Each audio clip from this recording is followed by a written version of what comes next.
The Trump administration plans to expand its capacity to use cyberweapons and drones capable of taking down a North Korean missile before it leaves the country's airspace. In an emergency request to Congress early in November, the government asked for an emergency $4 billion to help combat the threat from North Korea, which in recent months tested a ballistic missile experts say could hit U.S. mainland. North Korea conducted its sixth nuclear test in early September.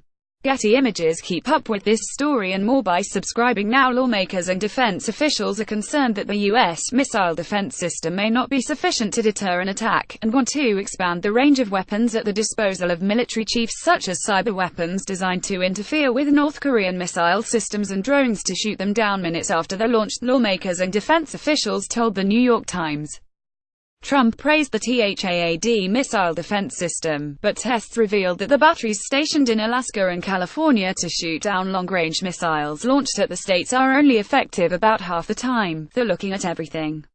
Thomas Carrico, a senior fellow at the Center for Strategic and International Studies in Washington, who recently led two anti-missile studies, told the Times. What you're seeing is a lot more options on the table. The Obama administration ramped up the U.S.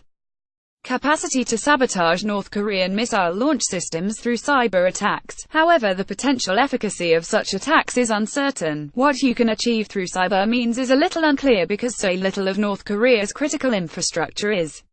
Tim Stevens, lecturer in global security at King's College London, told Wired in August, the other option being considered for increased development is intercepting missiles when they are in their vulnerable launch phase, when they are relatively easy to detect and are still picking up momentum as they ascend through the atmosphere.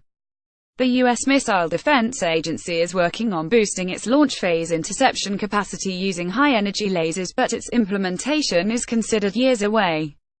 Using drones could be a more effective way of targeting North Korean missiles in their launch phase. There are already American-built unmanned vehicles capable of detecting a North Korean missile in boost phase and destroying it with up to 4 interceptor missiles carried aboard the drone, wrote Hudson Institute fellow Arthur Herman in June. The unmanned aircraft could accomplish that while being stationed hundreds of miles off the North Korean coast, in international airspace at an altitude of 45,000 to 55,000 feet. The increased defense measures come with Trump and North Korean leader Kim Jong-un engaged in an escalating war of words, with the North Korean leader declaring last week that Trump had been sentenced to death by the country, after the U.S.